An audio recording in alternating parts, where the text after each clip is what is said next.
Race based over the overall points of the weekend. There's Tristan Tecchi in the Batman livery, car number 27. He'll start out position number 8. Andy Jones alongside me. They haven't failed to deliver the excitement this weekend in Pookie. No, they certainly have, Knowles. The racing has been absolutely terrific, very much like that Batman livery on the Tristan Tecchi mobile. Well, we put the fast guys to the back for the last 2 races, and now they get to start the front. It's Angus Fogg from pole, Dean Perkins alongside him, Andy Knight and Shane Wixton off that second row. Steve Ross and Tony Galbraith out of 5 and 6, back to Hanson, Tecchi, Peter Ward in the Tirana, and Steve Dowdy starting out of position number 10. We've got Clark Hopkins in the 2-door Tirana starting out of position number 11, down to Andrew Sinclair in position 17, and Greg running towards the back of this 20-car field. There is Angus Fogg on the left-hand side. You've got Dean Perkins, an engine change for that car on Friday. Saw him start from the rear of the field yesterday morning. And you also got Andy Knight, the Oldsmobile Forenza. This time it's clean and green. 10 laps, standing start. First across the line wins. There will be no interval release this time around, but one thing we can be guaranteed of is plenty of 11s when they step off the clutch pedal and hard onto that throttle to fire these cars off the grid. So here we go. The revs come up. Perkins and Fogg, the front row. And underway for the final time. The NZ Central Muscle Cars. The Forenza being pushed out towards the pit entry. Perkins sweeps across to take second. And Winston might just get third position by the time we get to the S's here, but tucks in behind the back of the Andy Knight Forenza. So he wasn't able to get that position, Winston, but I do feel like his start will come under a cloud. I noticed out of the commentary box that he went quite a bit earlier than everybody else. Stopped that car. Be interesting to see what the judges at the back think about it. At the moment, it's Angus Fogg who will lead this field in that beautifully presented Mustang. So, with Perkins. Oh, a lot of smoke coming out the back of the Fogg car. He's slow out of turn 6. And that is not a brake lock-up. That looks from the engine side of the car. It slows at the turn 8 hairpin. What a shame. And that's going to be game over, you'd think. As he drops down the field and puts Perkins up to the lead. Andy Knight in the second, and the Tin Man up in the third now. That's Shane Wixton, Century Batteries, HQ Monaro trying to make the move on the outside. He'll zig, he'll zag behind the back of the Forenza, but will stay in third at the end of the first lap. And a great job by these leading 3 now to avoid making contact with the back of Angus Fogg. Huge moment for Wixton. He was trying to make sure that he had a really good run through turns 1, 2 and 3 to try and get by Andy Knight. He looks like he's got so much pace, but that was a mistake. Big moment at turn 1 for Wixton. You know what, he very well could have drilled the back of the Forenza as well. So great evasive action from Wixton. There's Peter Ward on the left-hand side in the Ward Demolition Tirana. Greg Holden, this morning's race winner, down the field in this one. He's in 13th position. Look at the lead that Perkins has. It didn't start off the greatest weekend, but right now, it's come good where it counts in the final race. It's in the pit lane. The crew go to work, but he'll go a lap down. What a tough break for Angus Fogg. A really tough break for Angus Fogg. He's provided us with such great images this weekend. That car has been absolutely planted to the road, sliding it around. We'll have one more note of the amount of flames that have come out of the back of that car as well. Why not? We won't be seeing him anymore. Look at this little moment for Perkins. Down at turn 5, locked the rears, arrived with a Scandinavian flick happening, an unintentional one, and that's what provided him with that quite increased gap on that previous lap. Now this is a replay of Wixton. Look at the amount of speed that he's carried through turn 1. Wow. And he had to turn out of the corner. Great driving, great sense of awareness. He was going to drill the back of Andy Knight. Here it is again. Let's see how close they get. He knew he's on the brakes for a lot longer, and he had to get on the brakes a second time and just missed the back of the Oldsmobile. We've gone yellow here at Pukekohe Park while the replays have been happening here. So it explains the reason why Perkins had that massive lead, the Scandinavian flick across the infield. And now that's Pete Ward up on 2 wheels and then loops around in the Tirana. Does he keep it off the wall? Oh, just nudges it in on the left-hand side. He was coming in hot, wasn't he? He certainly was, and he was also coming in on 2 wheels. which doesn't really work too well, and we see the end result. And in terms of contact, that's a little kiss against the tyre barrier. The crew just got on the radio and said, "You're not back in the ute, brother." We're in the Tirana these days. Safety car comes out. I don't think we've had a race this weekend without one. This morning we only got one lap in the books with several cars, including Paul Bowden, who had a really big crash on the main straight. Same too for Cam Crawford, caught up in the interview. That incident down at the turn 8 hairpin with Calvin Andrew. Let's go to the pits with Kylie King. I've got Angus Fogg's, I guess, chief mechanic. There's only 2 of you down here, but Paul, you were quick at work to get him back out there. What happened? Yeah, just the shock canister's come loose, so it's just rubbed on the exhaust for the one of the pipes there. So, yeah, we just managed to get the canister secure, carry on with the race. That shock will be soft now, but as long as he knows about it. It's on the right rear, so it does the least work here. So, yeah, we just got to get out and get some points. That's all right. Not bad for a 2-man crew. You might be recruited for the Supercars boys after that pit stop. We'll see. I'll go and give Ludo some tips. Thank you. I'm sure Ludo will be very appreciative of those tips. That canister that he was referring to there was one that is connected to the body of the shock absorber. It is mounted generally up on the body of the chassis in a little cradle. It's usually held on by a couple of zip ties, so whether or not those zip ties have come undone or not been done up properly, but that's very unfortunate. Lucky though, because in terms of cost, it's a lot cheaper than an engine letting go. It did look very engine terminal. The amount of smoke that came out the back when he was down this portion of the circuit would suggest that. Peter Ward's back on the circuit here in car 96. Now in the pit lane, Mr. 55. So this is Greg running. He started off the front row earlier today. Never a good sign when the bonnet goes up. The VK Commodore will go a lap down in the process. So it's Perkins, Knight, Wigston, Dean Hansen. Back to Ross, Galbraith, Clark Hopkins inside the top 10 with Tristan Tecchi, Boyden and Holland. Final cars inside that top 10 here. Halfway home, as these laps count behind the back of the Vodafone safety car. Back in the field there is the 9 of Mike Oldham. He started from pole yesterday in that 65 Ford Mustang. First ever appearance in the NZ Central Muscle Cars. What this has done for us, Nolts, it's condensed the field.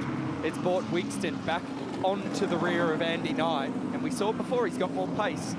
So this will be a really, really intriguing little battle between those two guys for second position. From what we've seen, Perkins, he's got enough pace to drive away from the field, but it looks like Wigston, the man who will sit third on the road, has enough speed in that car to be able to mount a challenge to the Oldsmobile of Knight. Now here's a replay of what we just heard about from Kylie in the pit lane about the shock canister coming loose.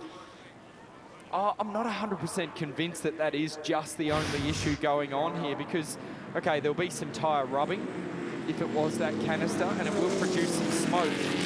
But that was a lot of smoke coming out of the back of that car. We'll keep a close eye on that. And it still has smoke coming out the back. He's down the field, though. There could be 2 potential issues going on here. The canister, but a byproduct of something else. So let's keep an eye on Foggy's car. There's a couple of laps down as we come back to the restart at the end of lap number 5. Look at Wigston. He's got the angry pills in. He wants to get past this Forenza. So we go back to green flag racing here in the final race of the NZ Central Muscle Cars. The 3-car battle. This is the moment before where Wigston almost drilled the back of the Forenza. This re-energizes the race. Behind them is Hansen, Ross and Galbraith, the top 6. And the Oldsmobile does not lack when it comes to straight line horsepower, does it? Able to drive away from Wigston.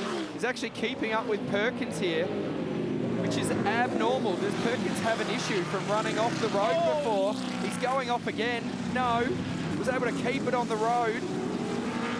And that is the widest Falcon I've seen for a long time.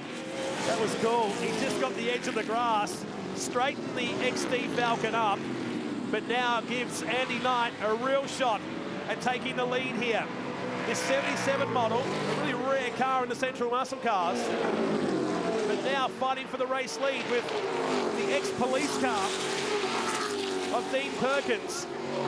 It's been a hit with the fans for many seasons in the Central Muscle Car Series. A very rejuvenated looking Andy Knight. Particularly after that safety car period, he didn't look like he had anywhere near this pace in the early phase of the race. Safety car has possibly reset some tyre pressures for these guys. And at the moment, Knight is looking really, really aggressive. Perkins again making it go the long way round. At turn number 5, the cars on the absolute maximum under brakes, swerving their way into 5, and now Knight makes the mistake and finds the grass. He'll drop back in behind Wigston.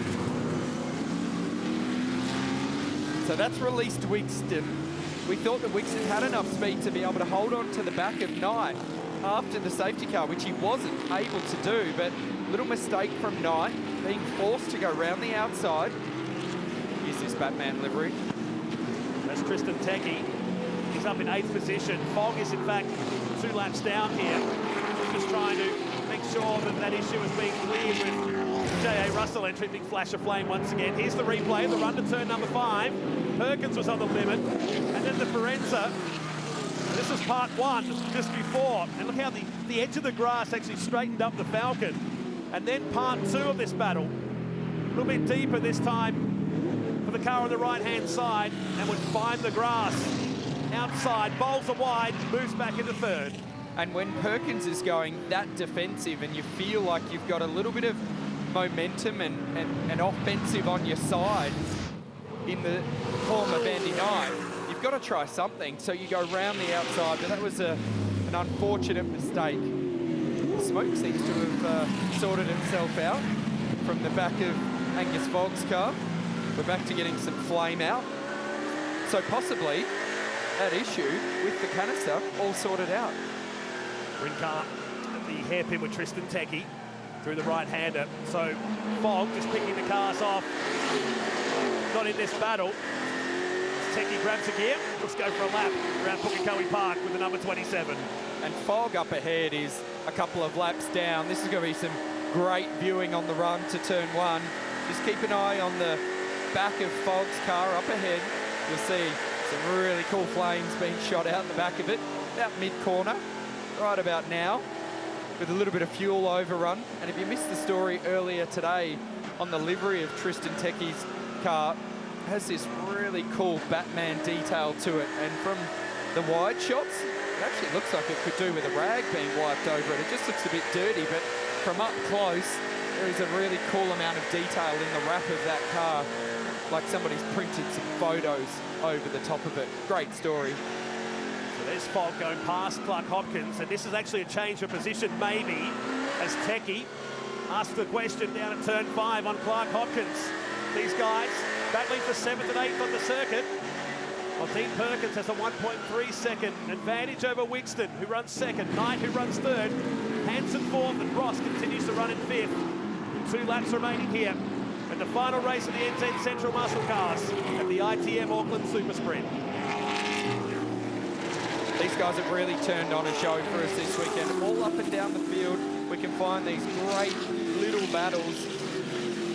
And at the moment, Hopkins and Tecchi, they're scrapping over 7th and 8th position. But back to the front of the field, this is Dean Perkins in the 75 Falcon, closely followed by Wigston. And Andy Knight's trying to deal himself back into this battle in the Oldsmobile. Considering the amount of track he lost, he's right on the back of the HQ Monaro. There he is in 3rd on this, the final lap. So 10 laps with a couple of laps behind the safety car. Has flown on by here today. Perkins protects the line at the hairpin. Ever so aggressively, right down the inside, not giving Wigston behind him any sense that Perkins wants to give up that race lead. Across the top of the hill for the final time, Wigston throws one high. He's going to go across the top of the circuit, and here comes Knight to take the position. Will he get it? Perkins will get the win, and Knight will get 2nd. Waited for the moment, and just struck at the finish line, and gets it by 1/10 of a second. Such a small little error from Shane Wigston at that final corner. Put him out onto the marbles, and from there, it's the worst feeling. You know that you've just got to ride it out, and it just hurt his momentum and allowed Andy Knight to get that position back. He was trying to get a run here to make the move on Perkins. It ran wide, There's the grass and the wall waiting for him on the left-hand side, but then there's an Oldsmobile Forenza on the right-hand side looking to make the move as well, and gets him at the finish line. Incredible finish for second and third, while Dean Perkins says, thank you very much, I'll take the win.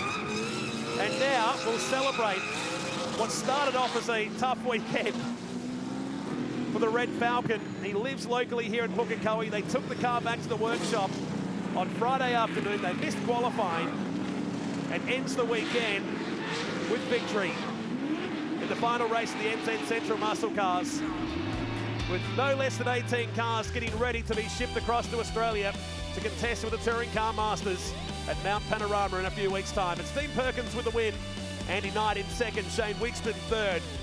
And that thrill of a finish between those two. Hansen, Ross, Galbraith in sixth, back to Hopkins, Tristan Tecchi in eighth, back to Boyden and Holland. Steve Neuer, who finished in the top three earlier today, was 11th, back to Sinclair. Holden, Mike Oldham in 16th, and Angus Fogg, who was in the pits there for a couple of laps, limps home to finish in 18th position. Well, this is the unplanned expression session from Perkins. That wasn't the finish of the race. It would have been cool if it was, but celebrating victory here today in the final race. There's some nice 11s for you. Absolutely, they're nice 11s. Is there such a thing as bad ones? Never. This is the highlights. We had a stalled car at the back of the field there, but was avoided by the field around him as we jumped in car with Tristan Tecchi. That was Clark Hopkins on the right-hand side and Tony Galbraith ahead in a race that would see the safety car at this moment here was scary between the Monaro and the Forenza.